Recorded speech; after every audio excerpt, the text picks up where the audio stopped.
guys, welcome back to Be Always Salty. You guys, I have been lagging it, taking long on making this video, but here it is. Here is the 30-gallon long innovative marine all-in-one system, you guys. It is set up, the move has passed, the corals are loving it, the corals are set in a spot where nothing is going to touch each other, or I shouldn't say nothing, but you guys will learn more in the video.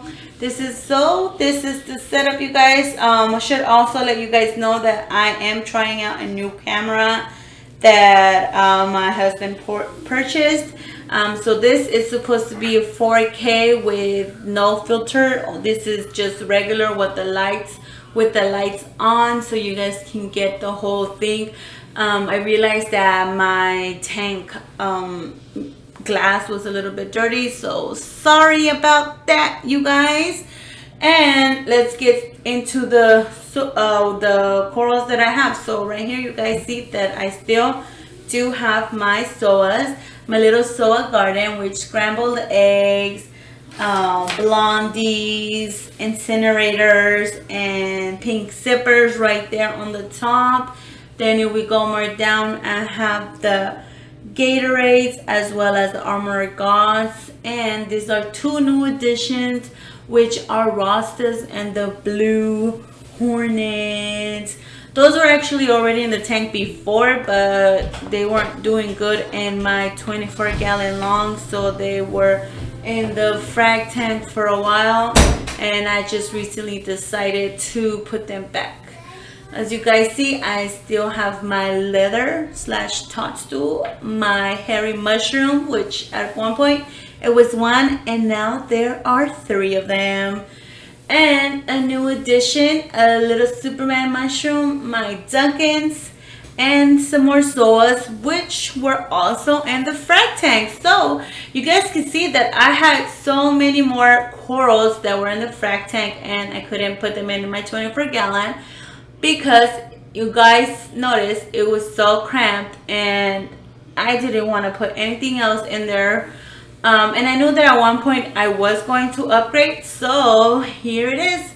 And that's the big juicy mushroom that I have always talked to you guys about, but you guys could never see them, and I could never see him as well because he was always in the back.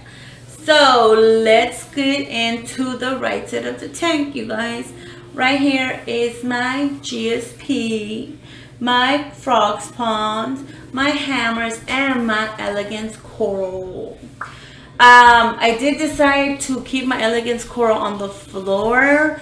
I noticed that it does really well right there. Plus, it's in an open space where I'm not sure if its tentacles will kill anything else, but I'm pretty sure that if the hammers or the torch or anything else was to touch it, it would harm it, because I did have that where one of my hammers actually fell.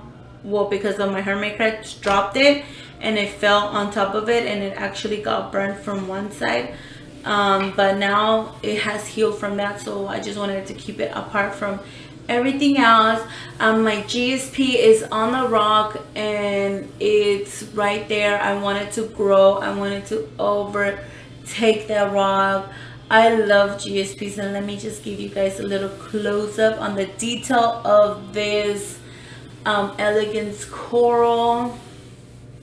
Like I said, I am trying out this new camera. We're not sure if we are going to keep it, just the fact because we don't really know about it, but we're trying it out. So this is the right side of the tank. Like I said, everything is happy. All my corals are happy. You can see that my hammers actually, the green tip ones, that one is actually spread out more than how it was before. Like, you guys will notice that everything here, like with tentacles at least, is more spread out. It's loving the wave, is loving the movement of the tank. I did bring my my wave pump to this tank, so it's still right here, but Also, what I did change was the lighting. So instead of that light that I had struggled so much with getting for the 24 gallon, my husband gave me his two AI Prime 13s, I think. And he gave them to me. So now they are in this tank. And you guys can see the corals. I always just keep the hammers together, just because I like how they look, and I love how my frog swan looks separate. But from right here, you guys, I have not fed these corals in like 2 to 3 weeks. I usually try to do it like every 2 weeks, but with the whole tank move and things kind of just been hectic here at the house, I haven't been able to do that, but I will feed them this week. And here's a little close-up of my frog spawn, which just look at those fatty, thicky tentacles. That's how I describe my corals. So if anybody else does that, give it a thumbs up. And we're gonna just so these are all the rocks that were actually in the on the 24 gallon. I know that I had taken some out because it was so crowded, but now since it's a longer tank, I did have to add them back again. These are my Deadpool mushrooms that I have told you guys so much, that I talk so much about them. The bigger one is actually not the mom, it's a baby of the mom. The mom is at my husband's tank. And then the littler one is the one that was always stuck in the crevice. So now it has moved itself, or grown to where now they're both right there close to each other. And the funny thing is that we actually didn't pay for this Deadpool. We actually won it in a raffle. So me and my husband were like, oh, in the name of Jesus, we're gonna get this. And we didn't know anything about Deadpools when we actually won. So we won it, basically, because that's why I have it. But at first it was doing so bad. We were so sad, but I just let it be. Just let the mushroom go wherever it wants. And if it gets stuck and it does good, then it's good. If not, then, we learn from next time. So it did good. And I think now there are 4 of them. So that's how good it's doing. So this is the middle of the tank. You guys see my leather or toadstool, some people call it. I know that there are different types. Some of the toadstools are the ones that look like this, but have like the kind of little hairy things coming out. That's actually the toadstool that I like. But when I bought this one, I thought that was going to happen, but it never happened. Here is a little akin that I have been trying out. The 24 gallon, it was kind of doing bad. Again, I think it was because of the light and because of the gravel and so much algae. But now it's doing better. I think that there's another mouth growing, but I'm not quite sure. This is the first akin that I have. And then I have this trumpet / candy cane coral right there. And there's another one in the back, which was also doing bad in the 24 gallon. I think it was just the light and everything kind of that was messing with everything. And I mean, you guys can see that I do have a spike in dinos, which is something that I had already expected, for it to happen. And I'm not worried about it at all. So here is the big guy and the mama, I call her. So this is my gold lining maroon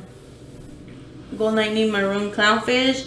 It is with my rose bubble tip anemone, and he does not leave that anemone. He's always there. I mean, he only comes out to eat. The only thing that I don't like is that I was expecting my anemone to get like fatter and have like those bubbles, but mine has not done that. I don't know if it's the only one, or if any of you guys ever had that happen, or if you know why this is going on with the anemone. Go ahead and let me know. Maybe I need to feed it something. I do have my husband's friend Benny told me to feed it like a clam or something like that to make it split and not to put my hand in the tank, which that's one thing that I'm really good at. I don't put my hand in the tank unless I need to fix the coral other to feed it. I'm not messing with anything in there. And he's a little grumpy. He was biting me when I was trying to fix everything, and it was just super annoying. And right here I'm trying to focus on my rock flower anemone that you guys had seen that I got two of them. The one that you guys can see, the bigger one, that one is like a highlighter pink with some blue in the inside. But I mean, since I don't have a filter, I don't think that it's capturing everything really good. And then the other one, it's orange with green on the inside, which I think that it's actually getting sting. Correct me if I'm wrong. Anemones can sting one another by the RBTA, because it didn't look like that. I actually tried to help it get like move it to a different place, but since its foot is actually like deep inside the hole of the rock, I wasn't able to. The only thing that I did, it just like made itself smaller, and I just said like I'm gonna just leave it. If it happens, if it gets out, then it gets out. If it moves, then it moves. If not, then at least I tried to do something. And let me present you guys my nosy neighbor. And this is a yellowtail blenny, which never comes out. It's always just in the hole. And I've been told that it comes out and swims around, but not mine. This is the first thing. It just found its house and it stayed in there. And here is a little close-up of that Superman mushroom, which has fully extended to a dime size. So what I tend to do, like I said, with mushrooms, I just choose the spot usually around where other mushrooms are, since I know I know and I realize that those mushrooms are doing good, so I just want to put it there and let it be happy. And here is my Duncan. This Duncan was in my frag tank, like I said. I was always sad because it wouldn't open up. It was just super sad in my 24-gallon, so I put it in the frag tank. It recovered, it grew heads, and now it's in my tank and it's loving it. It loves the movement, it loves everything. I have some Gonipora in the back, as you guys can see, and there is my little 6-line wrasse swimming around. The Gonipora is actually a frag that my husband had. And that's it, you guys. Okay, you guys, I just want to thank you guys so much for taking the time to look at this video. Again, I am so sorry for taking so long to make it, but here it is. You guys can see everything is doing so good. I'm loving the tank, and don't forget to comment, like, and subscribe. I also have an Instagram. It's called Be Always Salty, and I tend to post there more daily than on YouTube. So thank you guys, and you guys have a great night, great day, great evening, and I'm out of here.